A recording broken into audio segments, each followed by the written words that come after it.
안녕하세요. 네. 돌아온 반면교사 TV 이상준입니다. 최호석입니다. 네. 굉장히 핫 이슈가 될 만한 것들을 저희가 얘기하고 있다 보니까 가끔은 이렇게 핫 이슈를 터뜨린다는 어떤 즐거움, 쾌감도 있고요. 또 하나는 이런 거 얘기하면 또 이렇게 또 공격 들어올 거라는 걱정도 좀 생기는 그런 방송입니다. 네. 선생님께서 그 관심을 최근에 가지시고 어저께 밤에 갑자기 이렇게 올리셨던 글을 제가 보고 깜짝 놀랐습니다. 그 승진제 관련돼서 들어오셨죠? 그래서 선생님들이 이제 교사로 있다가 이제 마일리지 점수를 모아서 마일리지 승진제 0.1, 0.021점이라는 독립에 있는 선생님들은 그 점수를 모아서 네, 맞습니다. 이제 교무부장이 되고 네. 1등수라는 그 금평을 잘 3번 연속 받으면 그걸 가지고 이제 교감 나갈 수 있는 거를 신청을 해서 네네. 그 점수 커트라인이 넘으면 네, 그렇죠. 이제 교감 자격 연수를 받고 그다음에 정상적으로 교감이 되고 네, 맞습니다. 교감에서 또 교감 이제 몇 년 동안 하시면 네. 교장 자격도 네. 신청을 해서 올라가죠. 나오면 또 교장이 되는 시스템이거든요. 네, 맞습니다. 근데 그게 이제 마일리지 점수를 받다 보면 점수의 노예가 되잖아요. 학생들도 점수의 노예 막 이러는데 선생님들도 마일리지 승진에 점수의 노예가 돼서 1점 더 따려고 0.1점 더 따려고 막 혈안이 되는 거지. 그래서 이제 선생님들은 보통 이제 들어오자마자 3년 넘으면 1급 전교사 자격 연수를 받는데요. 좀 이제 주변에 있는 대학에서 한 달 동안 네. 이제 원격 연수하고 이제 집합 교육을 한 달 받으면서 나온 성적을 가지고 네. 일정 점수가 이제 평생 승진하는데 그렇죠. 중요한 이제 꼬리표로 가다 보니까 점수가 계속 그 점수가 뭐 95점 뭐 가까이 넘지 않으면 네네. 들어오자마자 3년 만에 승진을 포기하는 그런가요? 경우도 생기고요. 그러니까 정상적인 그 승진이 힘든 선생님들을 위해서 이제 장학사나 연구사 시험이 있거든요. 네네. 근데 그 시험을 보면 요즘은 이제 순환보직도 있어가지고 3년 하고 다시 돌아오고. 평교사로 돌아오기도 하죠. 복귀해 네, 원적으로. 네. 복귀하는 경우도 있고요. 장학사나 연구사 하고 이제 학교로 내려와서 교감하다가 다시 또 전직을 해서 또 장학사, 장학관, 연구관 하고 또 교장으로 또 내려오거나 해서 왔다 갔다 하는 경우가 많거든요. 네, 그렇죠. 그러다 보니까 이제 교육행정을 열심히 하시는 그런 교육 전문 직원이 연구사, 장학사 같은 분들이 학교에 와서 이제 선생님들이 실전의 경험이 많은데 실전 경험 많은 선생님들이 승진하는 트랙과 장학사, 연구사가 승진하는 트랙이 이제 이원화되어 있거든요. 네, 그렇죠. 관리자의 성향에 따라서 선생님들이 이제 학교 문화를 그분들이 좌우하거든요. 네, 맞습니다. 또 일찍 장학사나 연구사가 된 사람들은 이제 교감 교장을 좀 꽤 오래 하거든요. 맞습니다. 교장을 심지어는 뭐 중임으로 해가지고 8년을 그렇죠. 하고 4년 한 8년이죠. 8년하고 자녀 아직 정년까지 남았으면 또 업무 교장제도 가서 또 하신단 말이죠. 거의 뭐 10년 넘어가면 장기 집권인데. 그러니까 한 4년만 하고 내려오시면 다른 이제 후배 선생님들이 그 자리를 치고 올라가서 자연스럽게 그렇죠, 되는데 네. 그분들이 이제 확 잡고 있다 보니까 이제 적체가 되는 거예요. 적체가 되고 적체되다 보면 선생님들이 이제 그 마일리지 점수나 아니면 그 연구사 장학사를 하는 그 나름대로의 콘크리트 카르텔을 만든단 말이죠. 그게 카르텔 자기들 벗어날 수 없는 그들만의 리그. 그 카르텔의 노예가 되다 보면 그 교육의 목적이 사라질 수 있거든요.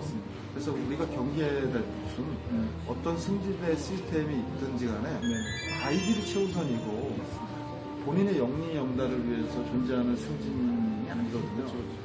대학 교수들이 직선제를 통해서 학생이나 아니면 교수들이 선출을 해서 대학 총장들이 요즘 되고 있지 않습니까? 그렇죠. 그래서 민주적인 경선은 이제 총장직 보직을 수행하고 다시 교사로 내려오는 내려오는. 아름다운 모습이거든요. 정말 아름답습니다. 우리도 충분히 할 수 있는데 그걸 지금 현재 공립에서는 잘 안 되고요. 네네. 사립에서는 이제 이사장이 권한으로 재단해서 네, 저희는 뭐 특정한 평교사가 능력이 있다 보면 바로 교장으로 올라가는 시스템이 있거든요. 올라갔다가 그리고 다시 내려오죠. 바로 보직 수행하고 다시 평교사로 내려오는 시스템이 있어서 있죠. 제가 어떻게 보면요.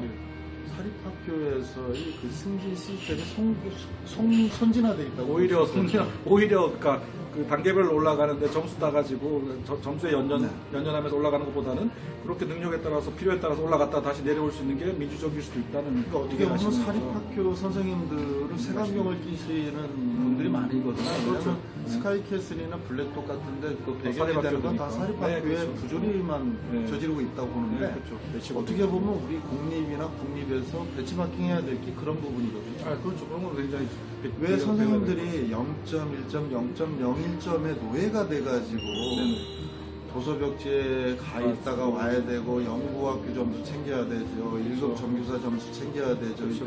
그다음에 뭐 있죠? 다양한 청소년 단체 점수 챙겨야 되죠. 청소년 단체 또 그리고 담임 점수 챙겨야 담임 점수. 되죠. 부장 점수 챙겨야 저는 되죠. 신경 안 써가지고 잘 모르겠어요. 학폭 점수 챙겨야 되죠. 그런 점수 챙기다 보면 아이들은 뒷전이 되는 거거든요. 아 그렇죠. 그러면 아이들을 위해서 우리 교사가 존재하는데 선생님들이 승진을 위해서 존재하는 아이러니까 모순이죠. 정말 모순인데요. 근데 네. 그때 그 쓰신 글에서 이제 지적했던 게 장학사로 갔다가 네. 다시 돌아오는 것을 막자는 그런 말씀이셨죠. 그러니까 일방적으로 막자는 게 네. 아니고요. 네. 처음부터 장학사나 연구사나 장학관이나 연구관을 공모할 때 그 네. 보직을 수행하고 네. 내려올 때는 네. 원래 본인이 있던 교사면 교사, 네. 교감이면 교감, 교감. 교장이면 교장, 네. 원래 그 직으로 복귀하는 시스템으로 가자. 가야지 보직을 수행하고 내려오는 개념으로 가야지 한번 보직을 맡았다고 한 단계, 두 단계 레벨업이 돼서 네네. 내려온다는 거는 네네. 그거는 보편적인 상식이 아니거든요. 그래서 한때는 뭐 교사는 전문직이 아니고 장학사는 전문직이고 그 사람들은 뭔가 정치에 대해서 교육 정책에 얘기할 수 있고 교사는 얘기 못하고 수업만 하라는 건가 잘못된 거죠. 네, 그렇죠. 사고방식이. 정말 이분법화된 사고 방식입니다. 그분들은 진짜 네네. 잘못된 건데 교사 자체가 전문직이거든요. 네, 그럼요. 가르치죠. 전문직에서 장학사 연구관이라 전직 개념이거든요. 네, 옮겨가는 개념이죠. 살짝 옮겨갔다가 다시 학교로 돌아오는 돌아가시면, 시스템인데 네. 들어올 때는 교사로 돌아왔으면 좋겠다는 거예요. 맞습니다. 그 민주적이라는 게 이제 아까 선생님 말씀하신 게 와닿는데 사실 민주적이라는 게 학교라는 곳은 아이들을 가르치는 곳이고 그렇죠. 아이들에게 민주적인 어떤 시민을 길러내는 곳인데 우리 교사 문화는 전혀 민주적이지 않고 민주적이지 않는 획일적이고 승진 문화가 우월한 승진 문화를 있으면 가지고 있다. 우리 선생님들의 보수적이고. 아이들이나 학부모한테 뭐라고 얘기할까요? 근데 그러면서 아이들을 민주적으로 길러낸다는 건 어불성설이라고 밖에는 생각이 안 드는데 그렇죠. 그렇죠. 뭐 내가 그렇게 안 살면서 남들에게 이렇게 살아가는 것과 똑같은 이치라는 거죠. 선생님이 네. 가슴에 손을 네네. 얹고 승진의 노예라고 생각하면 아이들한테 네. 얘기할 수가 없거든요. 네, 니네 그렇죠. 나중에 커서 이제 희망 직업으로 교사가 되라고 아. 얘기하고 아이들이 원하는데 이렇게 비참한 상황을 알려주면 아이들이 얼마나 상처받겠어요. 그래서 사실 저도 사실 아이들한테 웬만하면 이런 것들을 얘기 안 하려고 얘기해주면 애들이 희망이 꺾이거나 혹시 생각이 바뀔까 그렇죠. 걱정이 좀 되기도 하거든요. 근데 또 어떨 때는 이런 것까지 좀 알려줘서 아이들이 진짜 진실을 알고 이걸 같이 힘을 모아서 같이 바꿔보자. 너네들도 교사가 되면 같이 힘을 모아보자. 이런 얘기를 할 때가 있어요. 정말 아끼는 제자한테는. 그리고 저는 이제 마지막으로 얘기할 것은요. 네. 그 이제 교육의 변화는 네네. 선생님들이 바뀌고 변화해야 되거든요. 교육 3주체 중에 선생님, 학생, 학부모 네. 그 주체잖아요. 그죠? 네, 그죠. 선생님들이 이제 바뀌어야 되고. 승진 문화가 바뀌어야 되는 네. 거고 선생님들이 승진의 노예가 되지 않았으면 네네. 좋겠고요. 네네. 그 선생님들이 편하게 어떤 보직을 수행하고 네. 교장 교감을 하고 다시 교사로 내려오고. 네네. 뭐 장학사 연구사를 하고 다시 내려오고. 다시 교사로 내려오는 이런 자연스러운 순환 보직 개념으로 갔으면 좋겠고요. 그러면 교사가 이제 전문직인 거죠. 왜냐하면 모든 걸 거쳐서도 교사라는 거. 그리고 저도 되게 이렇게 멋있는 선생님을 한번 생각해 봤는데, 쌤도 그런 꿈 같은 꿈을 꾸실 것 같아요. 교장을 하다가 멋있게 학교 정책을 좀 제대로 만들어 놓고 다시 교사가 와서 수업에 들어가서 아이들에게 내 수업을 열심히 하는 모습? 네. 아름답지 않나요? 그러니까 명예퇴직이나 퇴직을 하게 되면 할아버지 할머니가 될 것을 그렇죠.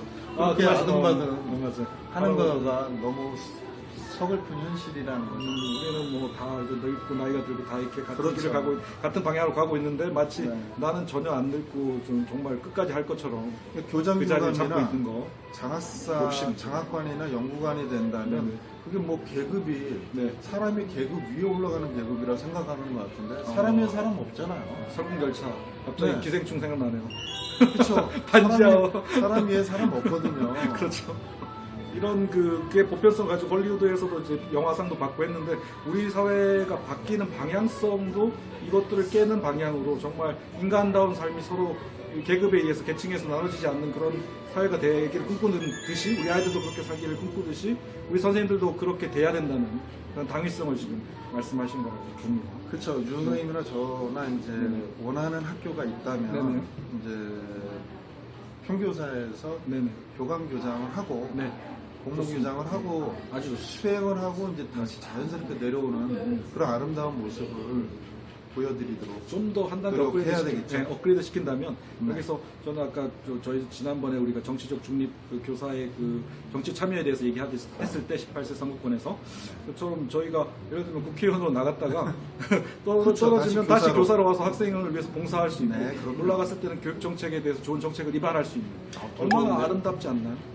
이 아름다운 선순환 구조를 좀 만들었으면 좋겠는데 왜 많은 선생님들께서 지금 두려우신가요? 공직선거법 위에 여러 가지 이제 뭐 선거에 관련된 법에서 네네네. 공무원의 중립 의무 중에서 이제 네네. 선생님들이 이제 출마를 할 때 네네. 그 퇴직이나 명예퇴직을 하지 않고 네네. 무연면직을 하지 않고 네네. 출마할 수 있고 다시 교사로 그거 복귀 되는 떨어지면 교사로 복귀할 네네. 수 있고 네네. 붙어도 수행하고 다시 교사로 복귀하는 교수들은 그렇게 하는데 교사는 뭐 미성년자를 가르치고 역량이 크다 이렇게 얘기하는데 그게 사실 그게 논리적인가요? 저는 사실 그 논리를 보면서 교사는 봉이 아니거든요. 교사가 봉으로 지금 돼. 저는 이제 그래서 그 음료수 중에서 봉봉은 안 먹어요. 아 그러시구나. 저도 네, 봉 옛날 봉봉 알죠? 네네. 안 봉실합니다. 먹습니다. 아, 저도 봉실합니다. 지금 들으니까 더 쉽습니다. 네. 봉실. 맞습니다. 네네.